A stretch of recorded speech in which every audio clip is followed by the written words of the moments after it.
rumahnya sih. Kalau bisa diselesain baik-baik, karena saya nggak mau keributan ya.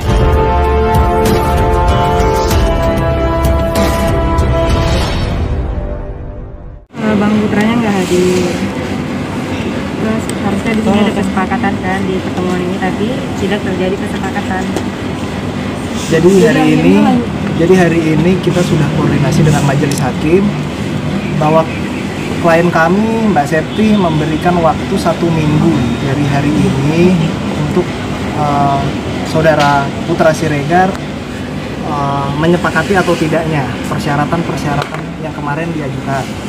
Apabila di minggu depan tidak ada etikat baik atau kehadiran dari saudara Putra Siregar, maka majelis hakim melanjutkan untuk pembacaan gugatan perceraian. Nah, masuk ke pokok perkara pembacaan gugatan perceraian untuk di minggu depan. Alasannya apa, Bang? Tidak ada alasan dari pihak sana? Tidak ada ya sampai saat ini. Tidak ada komunikasi, tidak ada alasan, dan tidak tahu bagaimana kedepannya harus seperti apa. Makanya kita sudah memutuskan, Mbak Septi juga sudah memutuskan bahwa kalau memang tidak ada perdamaian dari apa yang sudah diajukan oleh Mbak Septi di minggu lalu, di 2 minggu lalu, ya makanya proses gugatan akan terus berlanjut. Kenapa sih berlarut-larut, Bang? Kesannya kayak panjang gitu drama ini.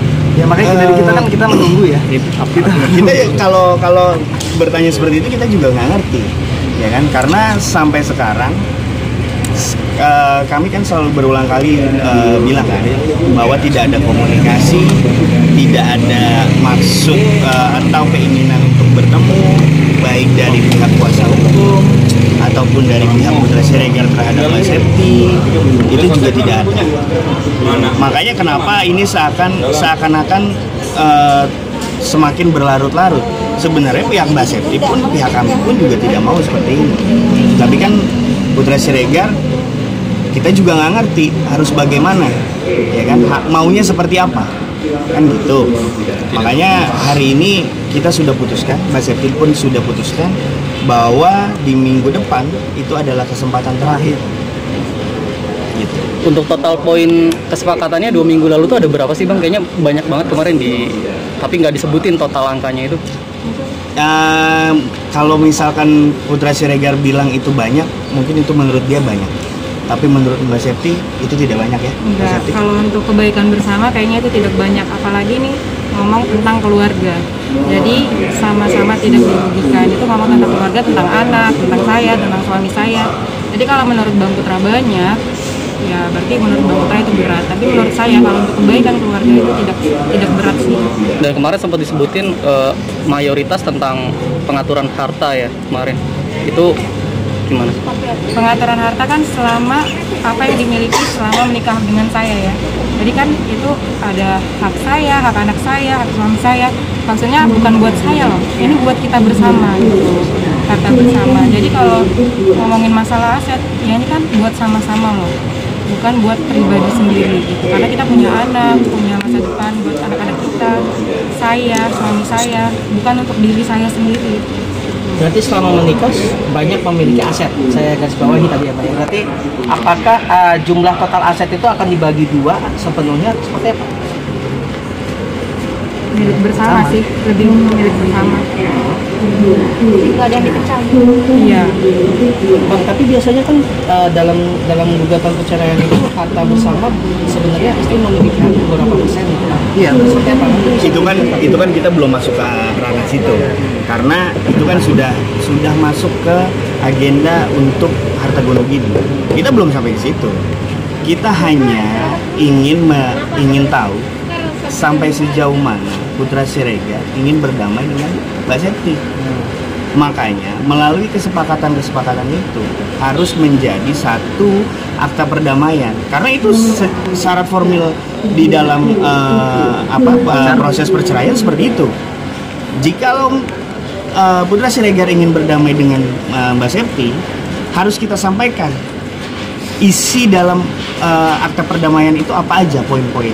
Makanya kita atur yang menjadi poin-poin seperti yang sudah kita sampaikan kemarin melalui bekas rekam. Mbak Septi selama ini kan dia selalu berkoar-koar bahwa ingin pertahankan. Ada upaya apa dalam 2 minggu, dari 2 minggu lalu sampai sekarang, adakah upaya dia untuk menemui anak kah atau menemui Mbak Septi kah? Menemui anak ada, pengen ngajak anak ke jalan-jalan ada. Cuman katanya kan dia tahu rumah saya, nanti kok nggak datang ke rumah saya. Dia memiliki keinginan itu ya, Iya, tapi tidak hadir. Tapi tidak datang ke rumah. Kalau emang kan dia kemarin pernah bilang dia tahu rumah Septian. Nah dia pengen ngajak anak jalan-jalan. Kalau pengen ya udah datang ke rumah, jemput baik-baik, nggak apa-apa. Cuman itu kan belum dilakuin. Komunikasi sudah ada, dibuka? Komunikasi itu ada, tapi berantem. Mbak Septi berantem sama Mbak Putra Ya, gitu ya. jadi bukan komunikasi yang baik. Berantem Dia dalam pasti hal dia nggak datang. poin-poin atau gimana? Bukan Poin-poin yang masalah di sini nggak, dia ngechatnya nggak ada ngebahas tentang persyaratannya. Justru kan yang saya harapin, yang mana sih yang kamu sanggupin, yang mana yang tidak kamu sanggupin. Tapi di situ tidak ada sama sekali pembahasan tentang itu. Mbak Septi beberapa waktu lalu melalui media sosial sedikit berbicara soal Orang ketiga. sepertinya ada orang ketiga gitu.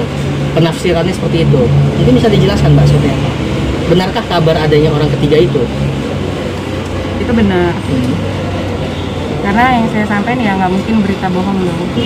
Dan semua yang saya itu ya karena ada bukti-buktinya. Benarkah orang ketiga itu mantan karyawan? Iya, Oke. Sudah berapa lama itu terjadi Mbak? sudah cukup lama. Ada sekitar 2-3 tahun belakangan? 1 tahunan. Oh, 1 tahunan belakangan. Oke, sampai sekarang apakah dia ada komunikasi atau Mbak ada komunikasi ke dia terkait hal ini? Ke dia siapa ya? Ke pihak ketiga itu gitu kan Mbak kenal kan? Oh, Pihak saya ketiga itu. pernah ke rumahnya sih. Kalau bisa diselesain baik-baik, karena saya nggak mau keributan ya. Nggak mau keributan. Kamu maunya gimana? Nah, tapi pas ketika saya di sana, ya justru saya malah disuruh pulang Oleh si pihak oleh ketiga atau orang tuanya. Oke Mbak, apakah ini dampak pengaruh buruk dari kawan-kawannya Bang PS sendiri Mbak? Dengan adanya pihak ketiga ini? Nggak tahu deh kalau dampak gimana ya. Sebenarnya itu tergantung diri sendiri juga. Dia bisa nahan nggak dampak teman atau enggak. Sebenarnya pengaruh juga. Kalau teman ya, teman yang baik pasti bakal ngaruh ke yang baik. Kalau teman tidak baik pasti ngaruhnya juga ke tidak baik. Dan kalaupun dia sama orang yang tidak baik, kalau imannya kuat itu nggak bakal terpengaruh. Mbak ini kan sebelumnya pada awal tuh masih menutupi ya soal penyebab kesalahan berulang ini ya, dan kenapa akhirnya di-spill apalagi ini di sosial media? Karena saya benar-benar capek ya. Capek itu saya harus nyari rezeki ya buat anak-anak saya. Yang kemarin katanya dia udah transfer duit, itu baru transfer itu bulan ini. Jadi kalau dia ngomong, saya harus selalu ngasih kok. Iya, selalu ngasih. Tapi kan kemarin ada yang enggak. Dan itu baru ditransfer itu bulan Februari. Oh, baru bulan Februari ini. Setelah di-spill ke sosial media ada reaksi dari Bang. Ada, dia bilang kalau itu yang buat kamu puas ya udah lakuin aja. Dia bilang. Tapi nanti anak-anak kita yang bakal jadi korban. Iya, anak-anak kita bakal jadi korban. Tapi penyebabnya ya karena kamu nggak bisa nahan diri kamu. Saya juga nggak bisa nahan diri saya karena saya harus mikirin anak-anak saya. Saya harus kerja sekarang. Terus belum lagi mikirin tentang ini, persidangan ini gitu. Berarti komunikasi soal pertengkaran ini hal ini? Iya, makanya mungkin saya udah nggak bisa nahan ya. Sementara dia harus ngelindungin orang lain, bukan saya yang dilindungi. Masih berhubungan nggak sih sama pihak ketiganya sampai saat ini? Yang Mbak tahu? Enggak ya? setelah ada hal ini mereka sudah selesai gitu atau Nggak tahu mereka udah selesai apa belum, karena kan saya nggak ikutin nih, saya nggak ada di rumah. Saya nggak tahu mereka udah selesai atau masih. Oh jadi Mbak Septi nggak tahu nih hubungan itu masih berlanjut apa enggak? Tapi dari pihak ketiga ini udah minta maaf ke Mbak Septi? Nggak sama sekali, justru dia ngerasa di belakang gue ada Putra Siregar, nggak ada yang bisa ngalangin gue gitu. Mbak Septi sendiri ini kan katanya setahun yang lalu ya sudah adanya orang ketiga. Mbak Septi awal mula taunya dari bagaimana? Curiga gitu. Mbak Septi mergoki atau Main handphone terus. Kenapa? Main handphone terus. Jadi ada kecurigaan dari situ ya? Lalu setelahnya? Setelahnya yang dirampas lihat atau sendiri. Ngelihat dengan mata kepala sendiri. Baru Benarkah percaya kalau ada kabar selingkuh. ngelihat dengan mata kepala sendiri? PS cekin sama dia?